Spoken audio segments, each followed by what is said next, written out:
Hello friends, welcome back to our channel. ಸ್ನೇಹಿತರೆ, ಸದಾ ಒಂದಿಲ್ಲೊಂದು ವಿವಾದದ ಮೂಲಕ ಸುದ್ದಿಯಲ್ಲಿರ್ತಕ್ಕಂಥ ನಟಿ ಭವ್ಯ ಗೌಡ ಅವರು ಇದೀಗ ಇನ್ಸ್ಟಾಗ್ರಾಮ್ನಲ್ಲಿ ಮತ್ತೊಂದು ಸ್ಟೋರಿಯನ್ನು ಹಾಕಿ ವಿವಾದಕ್ಕೆ ಎಡೆ ಮಾಡಿಕೊಟ್ಟಿದ್ದಾರೆ. ತುಳಿದ ಜಾಗದಲ್ಲಿ ಬೆಳೆದು ತೋರಿಸುವಂತ ಇನ್ಸ್ಟಾಗ್ರಾಮ್ನಲ್ಲಿ ಪೋಸ್ಟ್ ಹಾಕಿರ್ತಕ್ಕಂಥ ಭವ್ಯ ಗೌಡ ಯಾರಿಗೆ ತಿರುಗೇಟು ಕೊಟ್ಟಿದ್ದಾರೆ ಎನ್ನುವಂತಹ ಪ್ರಶ್ನೆಗಳು ಕಾಡ್ತಾ ಇದ್ದು, ಭವ್ಯ ಗೌಡ ಅವರು ಈ ರೀತಿ ಸ್ಟೇಟಸ್ ಹಾಕಿದ್ದಾದ್ರು ಯಾಕೆ, ಒಂದಷ್ಟು ಡೀಟೇಲ್ಸ್ ಅನ್ನು ಕೊಡ್ತಾ ಹೋಗ್ತೀನಿ. ಅದಕ್ಕಿಂತ ಮೊದಲು ಭವ್ಯ ಗೌಡ ಅವರ ಬಗ್ಗೆ ನಿಮ್ಮ ಅನಿಸಿಕೆ ಅಭಿಪ್ರಾಯಗಳನ್ನು ಕಮೆಂಟ್ ಬಾಕ್ಸ್ ನಲ್ಲಿ ಕಮೆಂಟ್ ಮಾಡಿ. ಹಾಗೆ ವಿಡಿಯೋ ಇಷ್ಟ ಆದರೆ ಲೈಕ್ ಕೊಟ್ಟು ಶೇರ್ ಮಾಡಿ. ತಪ್ಪದೆ ನಮ್ಮ ಚಾನೆಲ್ ಅನ್ನು ಸಬ್ಸ್ಕ್ರೈಬ್ ಮಾಡ್ಕೊಳ್ಳಿ. ಹೌದು, ಭವ್ಯ ಗೌಡ ಅವರು ಸದ್ಯ ಅತಂತ್ರಕ್ಕೆ ಸಿಲ್ಕೊಂಡಿದ್ದಾರೆ ಅಂತ ಹೇಳಬಹುದು.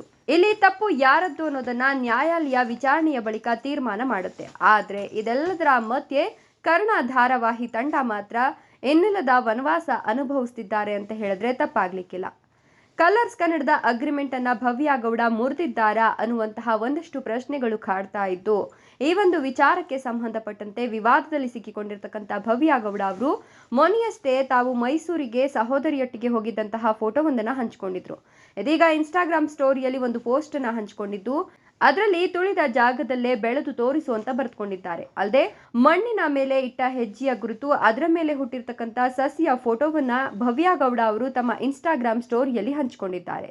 ಈ ಮೂಲಕ ಭವ್ಯ ಗೌಡ ಅವರು ಪರೋಕ್ಷವಾಗಿ ಯಾರಿಗಾದ್ರೂ ಟಾಂಗ್ ಕೊಟ್ಟಿದ್ದಾರೆಯೇ ಅನ್ನುವಂತಹ ಮಾತುಗಳು ಕೇಳಿ ಬರ್ತಾ ಇದ್ದು, ಸದ್ಯ ಕರ್ಣ ಧಾರಾವಾಹಿಯಿಂದ ಭವ್ಯ ಗೌಡ ಅವರನ್ನ ಕೈ ಬಿಡಲಾಗಿದೆ ಅನ್ನೋ ಸುದ್ದಿ ಕೂಡ ಹರಿದಾಡ್ತಿದೆ. ಈ ಮಧ್ಯೆ ಭವ್ಯ ಗೌಡ ಅವರು ಈ ರೀತಿಯಾಗಿ ಪೋಸ್ಟ್ ಅನ್ನ ಹಂಚಿಕೊಂಡಿರೋದು ಒಂದಷ್ಟು ಜನರಿಗೆ ಒಂದು ರೀತಿಯ ಪ್ರಶ್ನೆಗಳು ಮೂಡುವಂತೆ ಮಾಡಿದೆ. ಇದೀಗ ಕಲರ್ಸ್ ಕನ್ನಡ ವಾಹಿನಿಯ ಅಗ್ರಿಮೆಂಟ್ ಅನ್ನ ಮುರಿದಿದ್ದೇ ಕರ್ಣ ಧಾರಾವಾಹಿ ಪ್ರಸಾರಕ್ಕೆ ತಡೆಯಾಗಿತ್ತು ಅನ್ನುವಂತಹ ಮಾತುಗಳು ಕೇಳಿ ಬರ್ತಿರ್ತಕ್ಕಂತಹ ಹಿನ್ನೆಲೆಯಲ್ಲಿ ಭವ್ಯ ಗೌಡ ಅವರು ಸುಳ್ಳು ಹೇಳಿ ವಾಹಿನಿಯಲ್ಲಿ ನಟಿಸಿದ್ದಾರೆಯೇ, ಇದರ ಜೊತೆಗೆ ಸಿನಿಮಾದಲ್ಲಿ ಆಫರ್ಗಳು ಸಿಕ್ಕ ಹಿನ್ನೆಲೆ ಭವ್ಯ ಗೌಡ ಅವರು ಈ ರೀತಿ ನಡೆದುಕೊಂಡಿದ್ದಾರೆ ಅನ್ನುವಂತಹ ಮಾತುಗಳು ಕೂಡ ಕೇಳಿ ಬಂದಿತ್ತು. ಸದ್ಯ ಇದೆಲ್ಲವನ್ನ ಮರ್ತಿರ್ತಕ್ಕಂಥ ಭವ್ಯ ಗೌಡ ಅವರು ಮೈಸೂರು ಪ್ರವಾಸವನ್ನ ಮುಗಿಸ್ಕೊಂಡು ಬಂದಿದ್ದು, ಜೊತೆಗೆ ಇನ್ಸ್ಟಾಗ್ರಾಮ್ನಲ್ಲಿ ಮತ್ತೆ ಸಕ್ರಿಯರಾಗ್ತಿದ್ದಾರೆ. ಇದರ ಬಗ್ಗೆ ನಿಮ್ಮ ಅನಿಸಿಕೆ ಅಭಿಪ್ರಾಯಗಳನ್ನ ಕಮೆಂಟ್ ಮಾಡಿ. ವಿಡಿಯೋ ಇಷ್ಟ ಆದರೆ ಲೈಕ್ ಕೊಟ್ಟು ನಿಮ್ಮ ಅನಿಸಿಕೆ ಅಭಿಪ್ರಾಯಗಳನ್ನ ಕಮೆಂಟ್ ಬಾಕ್ಸ್ ಮೂಲಕ ಶೇರ್ ಮಾಡಿ. ಧನ್ಯವಾದಗಳು.